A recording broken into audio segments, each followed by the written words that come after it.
ಅಪ್ಪಗಳು ಯಾರ ಪೈಕಿ ಒಟ್ಟ ಜಾಗನ ಕೊಡ್ಲಿಲ್ಲ ಆಶ್ರಮದಾಗ. ಅವ್ರನ್ನ ಯಾವ ಮಟ್ಟಕ್ಕೆ ಮಾಡ್ತೀವಿ, ಅವ್ರು ಯಾರ ಪೈಕಿ ಅಪ್ಪಗಳಿಗೆ ಇವತ್ತಿನ ತನೂ ಗೊತ್ತಿಲ್ಲ.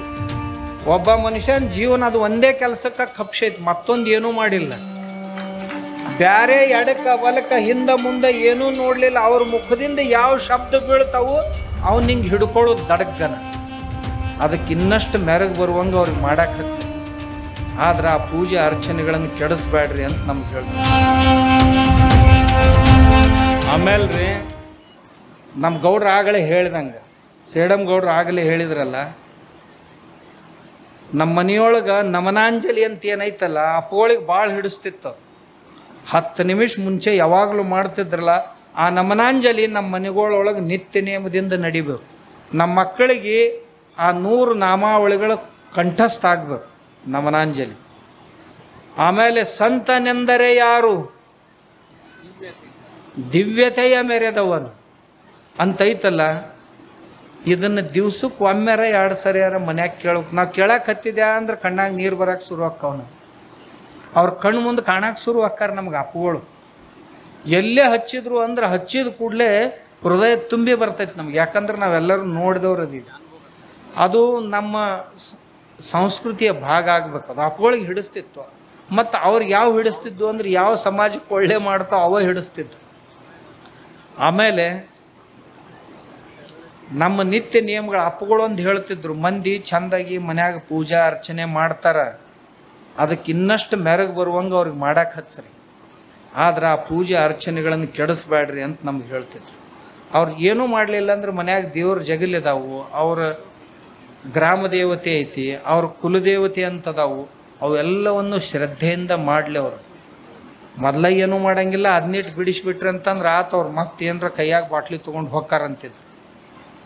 ಅವು ಏನು ನೀವು ಮಾಡಾಕತ್ತೀರಿ ಅವನ್ನೆಲ್ಲ ಭಾಳ ಶ್ರದ್ಧೆಯಿಂದ ನಿಷ್ಠೆಯಿಂದ ಮಾಡ್ರಿ.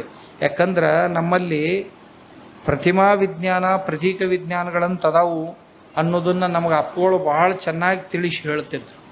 ನಾವು ಅಪ್ಪಗಳಿಗೆ ನಮನಾಂಜಲಿ ಸಲ್ಲಿಸೋದಂದ್ರೆ ಇದೇ ಭಾವದಿಂದನೇ ಸಲ್ಲಿಸ್ಬೇಕು. ಒಳ್ಳೆಯ ಗ್ರಂಥಗಳನ್ನು ನಮ್ಮ ಅಧ್ಯಕ್ಷರು ಬಸವಲಿಂಗ ಶ್ರೀಗಳು ಹೇಳಿದ್ರಲ್ಲ,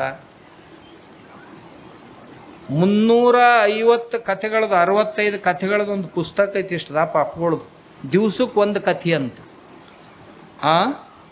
366 ಕಥೆಗಳದೊಂದು ಪುಸ್ತಕ ಐತಿ. ಇವ ನಮ್ಮ ಟಾಕಳಿ ಮುತ್ತೆ ಮಾಡಿಸಿದ್ದು ಕಾಣುತ್ತೆ.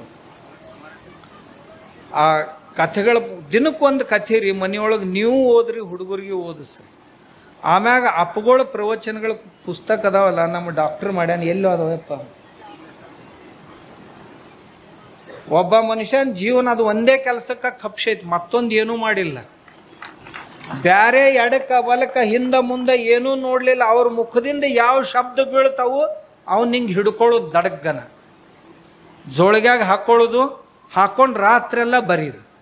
ಇದನ್ನು ಬಿಟ್ಟರೆ ಈ ಮನುಷ್ಯ ಮತ್ತೊಂದು ಕೆಲಸನ ಮಾಡಲಿಲ್ಲ.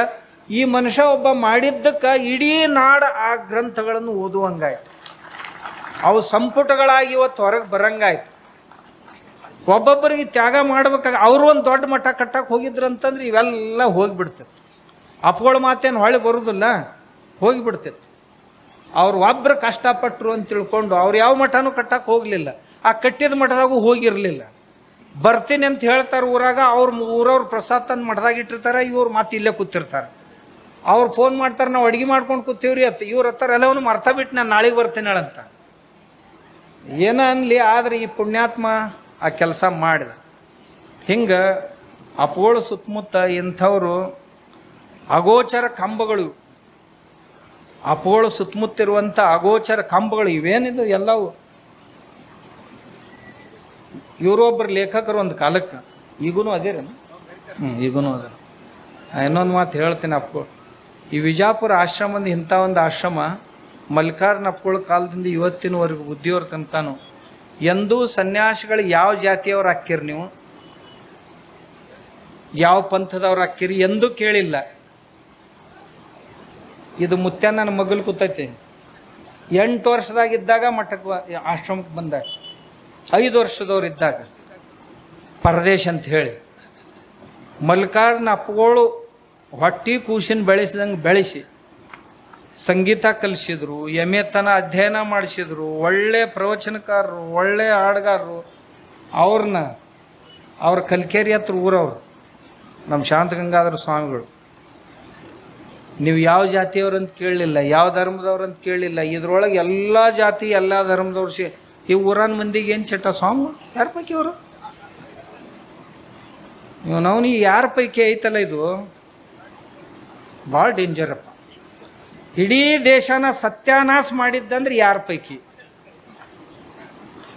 ಅಪ್ಪಗಳು ಯಾರ ಪೈಕಿ ಒಟ್ಟ ಜಾಗನ ಕೊಡಲಿಲ್ಲ ಆಶ್ರಮದಾಗ. ಅವ್ರನ್ನ ಯಾವ ಮಟ್ಟಕ್ಕೆ ಮಾಡ್ತೀವಿ, ಅವ್ರು ಯಾರ ಪೈಕಿ ಅಪ್ಪಗಳಿಗೆ ಇವತ್ತಿನ ತನೂ ಗೊತ್ತಿಲ್ಲ. ನಾವೇನು ಸುಮ್ ಕೂತಾಗ ಯಾವಾಗಾರ ಕೂತಾಗ ಏನಾರ ಮಾತಾಡ್ತಿದ್ದೀವಿ ಅಂತಂದ್ರೆ ಏನು ಮಾತಾಡಕತ್ತೀರ ನಾನು ಹೇಳ್ರಿ ಅಲ್ಲಿಂದಂತ ಎಂದೂ ಮಾತಾಡಿಸ್ಕೊಡ್ತಿದ್ರು. ಜಾತಿ ಮತ ಪಂಥಗಳನ್ನು ಕುರಿತು ಯಾವ ಸನ್ಯಾಸಿನ ಇರಲಿ, ಯಾರು ಭಕ್ತರ ಇರಲಿ, ಅವ್ರ ಜಾತಿ ಎಂದು ಕೇಳಬಾರ್ದು. ಜ್ಞಾನ ಯೋಗಾಶ್ರಮ ಇಂಥ ಒಂದು ಜಾಗ ಆಯ್ತಾ, ಅಲ್ಲಿ ಜಾತಿಗೆ ಜಾಗನೇ ಇಲ್ಲ, ಜಾತಿಗೆ ಜಾಗನೇ ಇಲ್ಲ.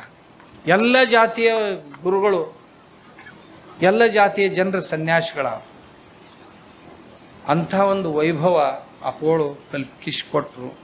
ನಾವು ಬೆಳೆದೀವಿ. ಇಂಥವುಗಳನ್ನು ಇವೇ ವಿಚಾರಗಳನ್ನು ನಾವು ತೊಗೊಂಡು ನಮ್ಮ ಜೀವನದಾಗ ಬೆಳೆಸ್ಕೊಂಡು ಹೋದ್ರೆ ಒಳ್ಳೆಯ ಸಮಾಜ, ಒಳ್ಳೆಯ ದೇಶ ರಚನೆ ಆದೀತು ಅಂತ ನನಗನ್ನಿಸ್ತದೆ. ಅದನ್ನೆಲ್ಲ ಅವರೇ ಬುದ್ಧಿ ಕೊಡ್ಬೇಕು, ನಾವೆಲ್ಲ ನಮಗೆಲ್ಲ